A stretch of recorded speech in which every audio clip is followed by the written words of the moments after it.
उत्तराखंड देख रहे हैं आप और मैं हूं आपके साथ गौरव राजेंद्र। बुलेटिन की शुरुआत करते हैं। मौसम विभाग ने प्रदेश के 10 जिलों में भारी बारिश का अलर्ट जारी किया है। मौसम विभाग के निदेशक डॉक्टर विक्रम सिंह ने बताया कि चमोली और बागेश्वर में भारी बारिश की संभावना है। वहीं उत्तरकाशी, रुद्रप्रयाग, देहरादून, टिहरी, पौड़ी, नैनीताल और चंपावत, पिथौरागढ़ में कहीं कहीं भारी बारिश होने की संभावना है। इसके अलावा अन्य जिलों में गर्जना के साथ आकाशीय बिजली चमकने की आशंका है। इस दौरान उन्होंने लोगों से विशेष सावधानी बरतने की अपील की।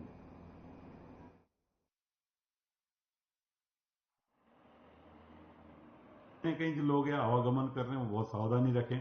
रास्ते बंद हो गए कहीं कहीं पर, इन डिस्ट्रिक्ट में खासकर जहाँ पे भारी से बहुत भारी वर्षा है, या इसी तरह घाट गदर में भी पानी बढ़ेगा। तो जो लोग उसके आसपास रह रहे हैं या जो लोग इसमें क्रॉस करने या इस तरह की जो पार करने की जो नदी नालों को वो कोशिश ना करें, तो कहीं ना कहीं चपेट में आते हैं। इसी तरह जो लैंडस्लाइड जोन है उनके आसपास रह रहे हैं उनको भी काफी सतर्क रहने की जरूरत है। तो कल और परसों जो एक्टिविटी वेदर की वो बढ़ेगी। तो यही मैं अभी कहना चाहूंगा। नमस्कार।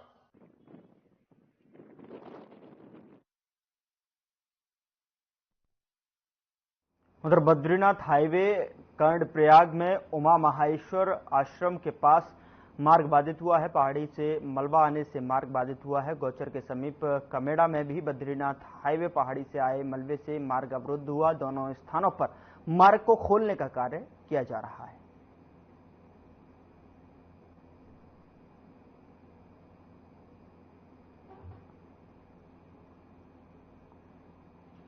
उधर मानसून के दौरान डेंगू की समस्या बढ़ जाती है। वहीं राजधानी देहरादून की बात करें तो यहां गत वर्ष के मुताबिक अभी तक डेंगू का एक भी पॉजिटिव केस नहीं आया है। देहरादून के मुख्य नगर स्वास्थ्य अधिकारी डॉक्टर अविनाश खन्ना ने बताया कि गत वर्ष जुलाई के अंत तक 150 केस डेंगू के सामने आए थे, लेकिन इस वर्ष अभी तक एक भी मामला दर्ज नहीं किया गया है। इस तरह पता चलता है कि डेंगू को लेकर सरकार के प्रयास सकारात्मक रहा है।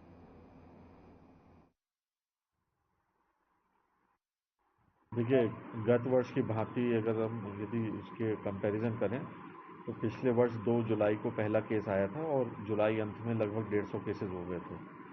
और अभी हमारा जो है, आज हम 9 अगस्त में हैं। यह आपको जानकर हर्ष होगा कि हम लोगों की मेहनत अभी तक सफल हो गई है।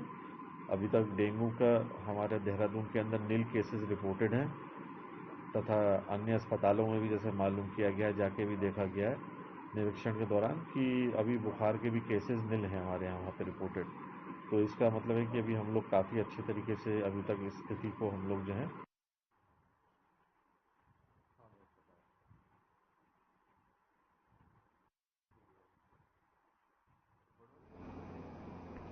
उधर हरिद्वार के बहादुराबाद स्थित सुदेश मल्टी स्पेशलिटी अस्पताल के डॉक्टरों पर इलाज में लापरवाही का गंभीर आरोप लगा है। दरअसल एक 8 साल के बच्चे को बुखार और अन्य स्वास्थ्य समस्याओं के कारण अस्पताल में भर्ती कराया गया था। परिजनों का आरोप है कि बच्चे को समय पर उचित इलाज नहीं मिला, जिसके चलते उसकी हालत और बिगड़ गई।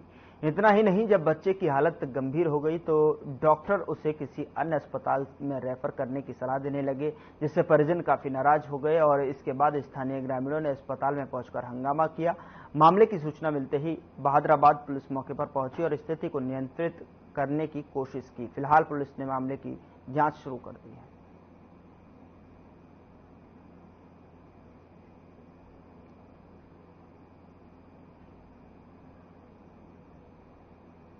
आज सुदेश हॉस्पिटल में यहाँ पर इमरजेंसी में एक पेशेंट बच्चा आया जिसकी उम्र तकरीबन 8 साल थी। विहान नाम से था। बच्चे की जो कंप्लेन थी वो उसका बहुत तेज बुखार 2-3 दिन से चल रहा था। बच्चा 2-3 दिन से सुस्त था और आज सुबह से गफलत में चला गया था। इस बीच में उसको उल्टी की समस्या एवं पेट में दर्द की समस्या जो उन्होंने बताई गई। मुझे एज अ कंसल्टेंट यहाँ पर उस वक्त बुलाया गया। मैं इमरजेंसी में मैंने बच्चे को अटेंड किया। क्या है बच्चे को सुबह बुखार होया उसे और हम बच्चे को यहाँ पर एडमिट करा। हम 7 बजे बच्चे को लाए सुबह ही और डॉक्टर ने बोल दिया इलाज करा। उसका डॉक्टर बोल रहे कि हाँ बच्चा ठीक हो जाएगा। उसके बाद भी बोलते रहे, हम पूछते रहे हमारे बच्चे की कंडीशन कैसी है कि हाँ ठीक है। फिर उसे बच्चे को वेंटिलेटर पे डाल दिया बच्चे को। ठीक है, बुखार में ही। ऐसा नहीं करना चाहिए था ना इन्हें। और फिर डाल दिया उसे वेंटिलेटर पे। फिर उसके बाद दोपहर तक भी सुबह से लेके 7 बजे के और 5 बजे बोल रहे हैं बच्चे को कि अब इसे तुम कहीं भी जो निगरान ले जा सकते हो। अब बताओ ऐसे कैसे हम कैसे ले जा लेंगे बच्चे को।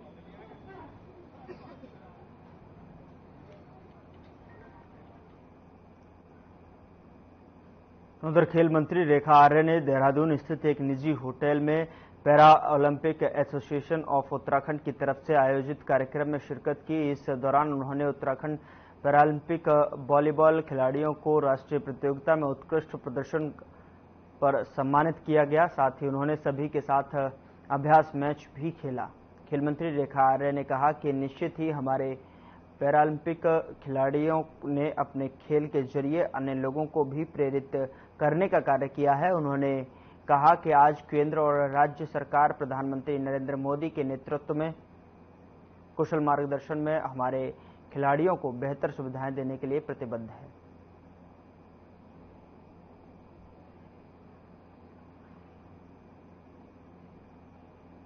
देखिए, आज para Olympic association of Uttarakhand के तत्वाधान में पैरा एसोसिएशन वॉलीबॉल का जो हमारे खिलाड़ी रहे हैं, आज उनको जो अंतर्राष्ट्रीय स्तर पर हो, राष्ट्रीय स्तर पर हो, मेडल लेकर आए हैं, उनको आज सम्मानित किया गया है। निश्चित रूप से पैरा खिलाड़ियों की बहुत सारी चुनौतियां होती हैं, उससे एसोसिएशन ने बहुत हद तक हमें अवगत भी कराया है। हमने भी ये कोशिश करी है कि एसोसिएशन की बातों को निश्चित रूप से जो सरकार के द्वारा बनाई गई खेल नीति है, उस खेल नीति में किस प्रकार से समाहित की जा सकती है।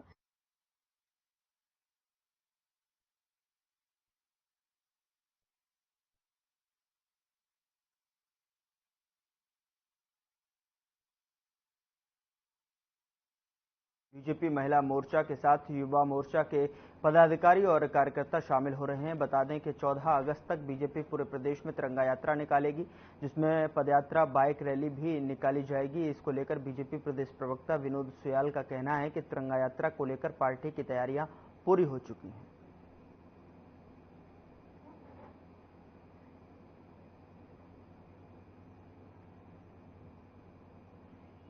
निश्चित रूप से भारतीय जनता पार्टी ने और हमारे देश के प्रधानमंत्री जी ने हम सब का आह्वान किया है और हम सब की जिम्मेदारी भी बन जाती है कि जो हमारी आने वाली पीढ़ी है, जो हमारे नौनिहाल हैं, जिस तरह से हमारे देश के लोगों ने अपनी कुर्बानी दी है इस आजादी के लिए, इसके लिए भारतीय जनता पार्टी ने वृहद स्तर पर कार्यक्रम तय किए हैं। 11 तारीख से युवा मोर्चा, 11, 12, 13 तारीख को युवा मोर्चा प्रत्येक विधानसभा में तिरंगा यात्रा निकालेगा।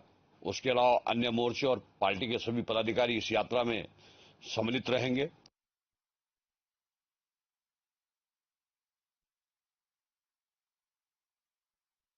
उधर प्रदेश लगातार हो रही भारी बारिश की वजह से केदारनाथ यात्रा को रोक दिया गया है। श्रद्धालुओं की सुरक्षा को देखते हुए जिला प्रशासन ने यात्रियों को सोनप्रयाग और गौरीकुंड में ही रोक दिया है। बता दें कि बारिश की वजह से 4 राज्य मार्ग और 10 संपर्क मार्ग पर जो है मलबा आ गया है और रास्ते बंद हो गए हैं। मंदाकिनी और अलकनंदा नदियों का उफान पर हैं। इसको लेकर कांग्रेस के प्रदेश उपाध्यक्ष संगठन एवं प्रशासनिक मथुरा दत्त जोशी ने कहा कि केदारनाथ का पैदल मार्ग अभी तक सुचारू नहीं हो पाया है, सरकार धीमी गति से काम कर रही है।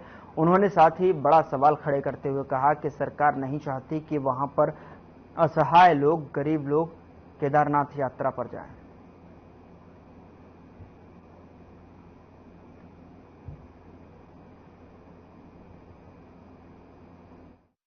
कितनी बड़ी दुर्भाग्यपूर्ण बात है कि केदारनाथ का जो पैदल मार्ग है, परंपरागत मार्ग है, वो सुचारू रूप से अभी तक चालू नहीं कर पाए। सरकार धीमी गति से काम कर रही है, सरकार का कोई इंटरेस्ट नहीं है, सरकार कोई गंभीर नहीं है, सरकार संवेदनशील नहीं है और सरकार कतई चाहती नहीं कि केदारनाथ धाम में लोग जाएं, गरीब लोग जाएं, असहाय लोग जाएं, स्थानीय लोग जाएं।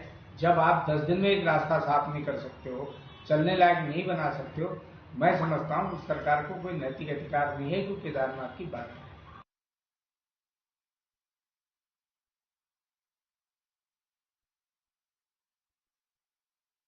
उधर बांग्लादेश में हिंदुओं पर हो रहे अत्याचार को लेकर साधु संत में रोष है। साधु संत लगातार सरकार से इस मामले में कदम उठाने की मांग कर रहे हैं। बता दें कि हरिद्वार के अवधूत मंडल आश्रम में साधु संतों ने मीटिंग आयोजित कर राष्ट्रपति और प्रधानमंत्री के नाम प्रशासनिक अधिकारियों को ज्ञापन सौंपा।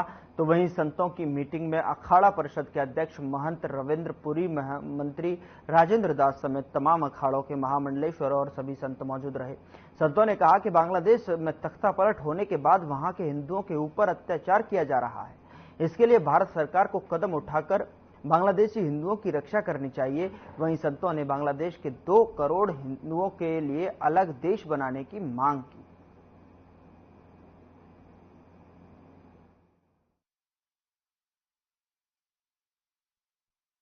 आज हरिद्वार के 13 अखाड़ों के पूज्य संतों के प्रतिनिधित्व ने एक ज्ञापन महामहिम राष्ट्रपति प्रधानमंत्री जी को भेजा है कि भारत सरकार बांग्लादेश में हस्तक्षेप करे और वहां पर हो रहे हिंदुओं के अत्याचार को तत्काल प्रभाव से रोका जाए, क्योंकि जिस प्रकार से मानवाधिकार के जो संगठन हैं वो मौन और चुप्पी धारण किए हुए हैं, ये बहुत दुर्भाग्यपूर्ण है। यूएनओ को उसमें इंटरफेरेंस करना चाहिए और एक अलग हिंदुओं के लिए राष्ट्र की मांग संतों ने की है। हम सब लोग 2 करोड़ रहने वाले हिंदुओं के लिए अलग राष्ट्र की मांग करते हैं, जिससे वो सुरक्षित रह सके और वहां पर किसी प्रकार की अप्रिय घटना न हो सके, ये बहुत आवश्यक है। हमने महामहिम राष्ट्रपति भारत सरकार और माननीय प्रधानमंत्री जी, माननीय गृह मंत्री जी को एक ज्ञापन यहाँ के समस्त साधु समाज की तरफ से हम लोगों ने दिया है, जिसमें ये मांग की गई कि भारत का एक भाग रहा हुआ बांग्लादेश आज जो हिंदुओं पर अत्याचार हो रहा है, वहाँ के मंदिरों के ऊपर आक्रमण हो रहा है, उसकी तत्काल सुरक्षा की व्यवस्था की जाए। सारा साधु समाज से चिंतित है। समस्त भारत के जितने अखाड़े आश्रम हैं, सबके प्रतिनिधि यहाँ उपस्थित रहे हैं और मुझे आशा है कि आपके इस चैनल के माध्यम से एक ज्ञापन हमने यहाँ के जिला अधिकारी के जो प्रतिनिधि थे, उप जिला अधिकारी, जो प्रशासनिक अधिकारियों को हमने सौंपा और हमें आशा है कि हमारी मांगों के ऊपर शासन त्वरित कार्रवाई करेगा।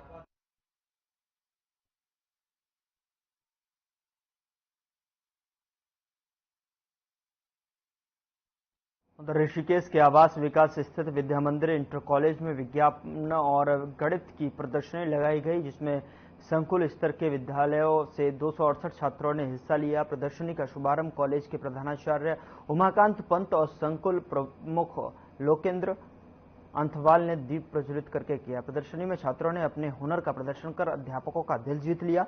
बता दें कि एक से बढ़कर एक विज्ञान के डिजाइन प्रदर्शनी में देखने को मिले। मौके पर प्रधानाचार्य उमाकांत पंत ने कहा कि देश के छात्रों में प्रतिभा की कोई कमी नहीं है, बस उनकी प्रतिभा को उभारने की जरूरत है। आज की प्रदर्शनी में जिस तरीके से छात्रों ने अपने हुनर का जलवा दिखाया है, वो तारीफ के काबिल है।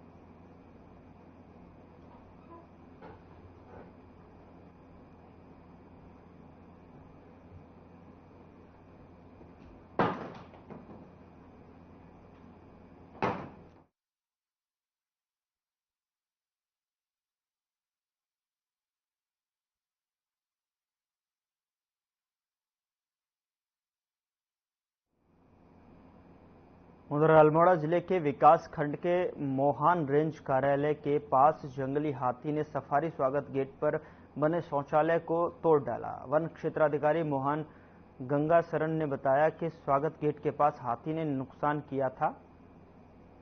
उन्होंने कहा डीएफओ अल्मोड़ा को मामले की जानकारी दी गई है। उनकी तरफ से स्वागत गेट के आसपास सोलर फेंसिंग का कार्य शुरू किया गया है। उम्मीद है कि 1 हफ्ते के अंदर कार्य पूरा कर लिया जाएगा।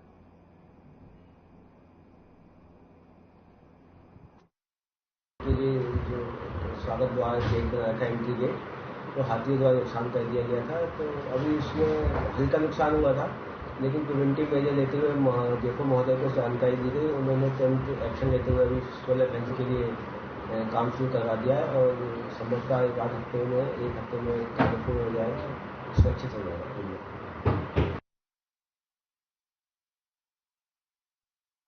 उधर उत्तराखंड में उपचुनावों का दौर अभी तक नहीं थमा है। हाल ही में हुए बद्रीनाथ और मंगलौर विधानसभा सीटों पर हुए उपचुनावों को लेकर एक के बाद जो है अब केदारनाथ विधानसभा सीट के लिए चर्चाओं का दौर शुरू हो गया है, जिसमें बीजेपी के केदारनाथ की पूर्व विधायक और वर्तमान में बीजेपी महिला मोर्चा की प्रदेश अध्यक्ष आशा नौटियाल का नाम सामने आ रहा है।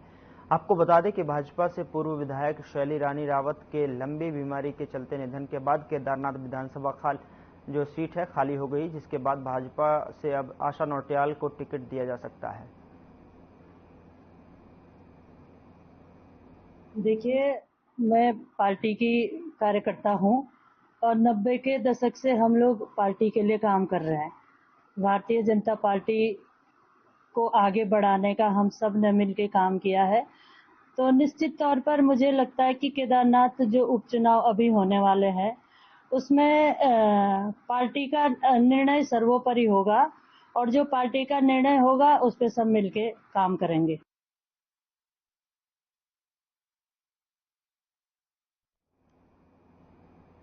उधर लिंचौली में बादल फटने के बाद केदारनाथ घाटी में आई आपदा राहत और बचाव का कार्य समाप्त हो चुका है। आपदा सचिव विनोद कुमार सुमन ने जानकारी देते हुए बताया कि अब केदार घाटी में सामान्य स्थिति है। हालांकि उन्होंने कहा कि सीएम ने केदारनाथ घाटी में आई आपदा के बाद अपनी नजर बनाई हुई है और अभी भी कई जगहों पर पैदल रास्ते डैमेज हैं। जल्द ही पैदल मार्गों को ठीक किया जाएगा।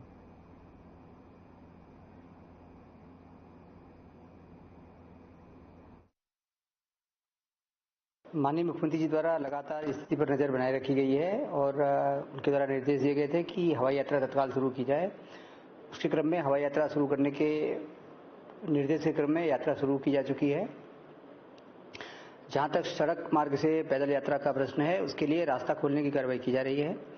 जो रास्ते बंद थे 29 स्थानों पर, उसमें से मैक्सिमम पे काम हम लोगों ने समाप्त कर लिया है।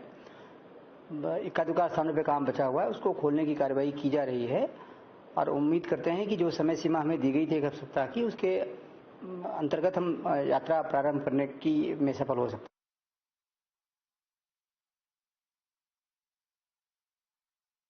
उधर राजधानी देहरादून के दिलाराम चौक स्थित राज प्लाजा व्यापार मंडल MDDA को शिकायत पर नाराजगी जता रहा है। इस बात को लेकर राज प्लाजा व्यापार मंडल के प्रवक्ता अमरजीत सिंह ने कहा कि किसी व्यक्ति ने MDDA को शिकायत की है कि राज प्लाजा के बेसमेंट के पार्किंग स्थल पर अवैध निर्माण किया गया है, जिसे देखते हुए MDDA ने हमें नोटिस भेजा है। पार्किंग हमारे लोअर ग्राउंड फ्लोर से 100 फीट की दूरी पर है, जिसका उससे कोई ताल्लुक नहीं है। देखिए, MDDA द्वारा हमें नोटिस भेजा गया, 2022 में भेजा गया और 25 जुलाई को भी हमें नोटिस प्राप्त हुआ है कि हमारे यहाँ किसी अमुक शिकायतकर्ता ने ये शिकायत की है कि राज प्लाजा के अंदर बेसमेंट में पार्किंग के स्थान पर अवैध निर्माण करा दिया गया है, जिसमें कि मैं आपको अपने साथ आज मैं कागज लेकर के आया हूं, जिसमें हमारे पास MDDA का मानचित्र, स्वीकृत मानचित्र 1996 का मौजूद है, उत्तराखंड बनने से पहले का, जिसमें कि 1 इंच भी अवैध निर्माण नहीं किया गया है।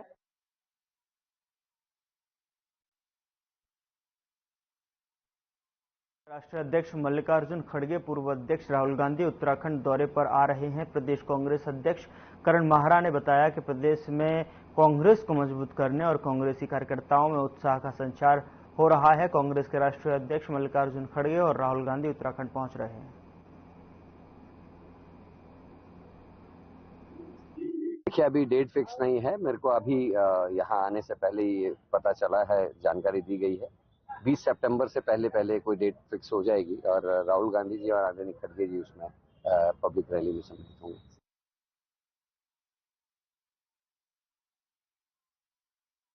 21 अगस्त से गैरसैंण में शुरू होने वाले विधानसभा के मानसून सत्र की अवधि को लेकर कांग्रेस लगातार सवाल उठा रही है। कांग्रेस के अध्यक्ष करण माहरा का 3 दिवसीय मानसून सत्र पर कहना है कि सदन में जनहित के करीब 500 सवाल विपक्ष के द्वारा रखे जाएंगे, जिसके लिए इतना समय बेहद कम है। उन्होंने आगे कहा कि कंडोलेंस और प्रश्नकाल को हटा दिया जाए तो केवल 120 मिनट ही बचता है। इसमें 500 सवालों के जवाब मिलना मुश्किल है। कीजिए, आप काउंट कीजिए 0 आवर्स को और क्वेश्चन आवर को, तो कुल मिला के जो पहले दिन कंडोलेंस है, 2 दिन का कुल मिला के 120 मिनट बैठते हैं और जो प्रश्न लगे हैं वो लगभग 500 लगे हैं। क्या 500 प्रश्नों के उत्तर 120 मिनट में दिए जा सकते हैं? पहली बात तो यह। और एक बड़ा अजीब सा अटपटा मैंने बीजेपी के लोगों के बयान देखा कि वो ये कहते हैं कि पब्लिक के पैसे से ये विधानसभा चलती है और बिना बिजनेस के इसको चलाना ठीक नहीं है। तो बिजनेस लाना किसका काम है? बिजनेस तो आवादा के लिए भी लाया जा सकता था। उधर राज्य सरकार प्राचीन काल में उत्तराखंड के चारधाम यात्रा पैदल मार्ग को फिर से विकसित करेगी, जिससे राज्य में ट्रैकिंग टूरिज्म को बढ़ावा दिया जा सकेगा। इसके लिए सरकार की ओर से योजना तैयार की गई है। बता दें कि तीर्थनगरी पहुंचे पर्यटन मंत्री सतपाल महाराज ने बताया कि उत्तराखंड की प्राचीन चारधाम पैदल यात्रा 5120 वर्ष पुरानी है। राज्य सरकार ने चारधाम यात्रा ट्रैक को फिर से विकसित करने का निर्णय लिया है।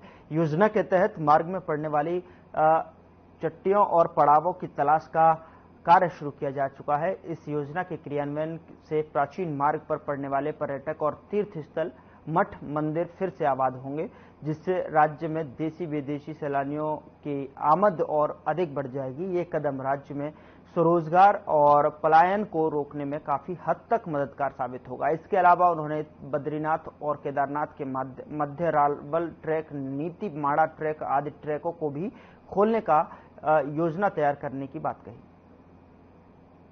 ये पुराने हमारे ट्रैक्स हैं, हम चाहते हैं कि इन पे हमारे पर्यटक भी जाएं और सरूताल का जो है वहाँ की विहंगम दृश्य को देखें, वहाँ के सुंदर दृश्य को देखें। तो निश्चित रूप में और भी जो ट्रैक्स हैं उनको हम लाने जा रहे हैं और हमारे तुंगनाथी बड़तवाल जी थे, उनके नाम पर भी हम एक कुछ ना कुछ करने जा रहे हैं। बहुत बड़े विद्वान थे, आप सभी जानते हैं उनको। तो निश्चित रूप में आने वाले समय के अंदर ट्रैक्स को हम फिर से कर रहे हैं, प्राणवान कर रहे हैं और इसके साथ साथ हमारे जो होम स्टे हैं उनके अंदर भी 6 कमरों से लेकर 12 कमरे करने का हमारा विचार है। उधर मौसम विभाग ने रविवार को प्रदेश के 10 जिलों में भारी बारिश का अलर्ट जारी किया है। मौसम विभाग के निदेशक डॉक्टर विक्रम सिंह ने बताया कि चमोली और बागेश्वर में भारी से बहुत भारी बारिश की संभावना है। वहीं उत्तरकाशी, रुद्रप्रयाग, देहरादून, टिहरी, पौड़ी, नैनीताल, चंपावत और पिथौरागढ़ में भी कहीं कहीं भारी बारिश होने की संभावना है। इसके अलावा अन्य जिलों में गर्जना के साथ आकाशीय बिजली चमकने की आशंका है। इस दौरान उन्होंने लोगों से विशेष सावधानी बरतने की अपील की।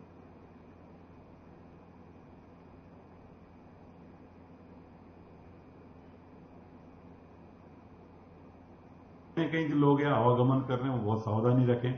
रास्ते बंद होंगे कहीं कहीं पर, इन डिस्ट्रिक्ट में खासकर जहाँ पे भारी से बहुत भारी वर्षा है, या इसी तरह घाट गदर में भी पानी बढ़ेगा। तो जो लोग उसके आसपास रह रहे हैं या जो लोग इसमें क्रॉस करने या इस तरह की जो पार करने की जो नदी नालों को वो कोशिश ना करें, तो कहीं ना कहीं चपेट में आते हैं। इसी तरह जो लैंडस्लाइड जोन है उनके आसपास रह रहे हैं उनको भी काफी सतर्क रहने की जरूरत है। तो कल और परसों जो एक्टिविटी वेदर की वो बढ़ेगी। तो यही मैं अभी कहना चाहूंगा। नमस्कार। उधर उत्तराखंड के लोक पर्व हरेला के अवसर पर धामी सरकार ने 15 अगस्त तक सभी विभागों के साथ मिलकर प्रदेश भर में 50 लाख पौधे लगाने का लक्ष्य रखा है, जिसमें जिला ग्राम्य विकास विभाग ने अपना लक्ष्य पूरा कर लिया है। इस बात को लेकर देहरादून के जिला विकास अधिकारी सुनील कुमार ने कहा कि जिला ग्राम्य विकास विभाग को 1 लाख पौधे लगाने का लक्ष्य आवंटित किया गया था, जिसे अब पूरा कर लिया है। साथ ही उन्होंने कहा कि खंड विकास विभाग के साथ मिलकर इस लक्ष्य को पूरा कर लिया गया है और निश्चित रूप से ये जनपद के लिए एक नई उपलब्धि है।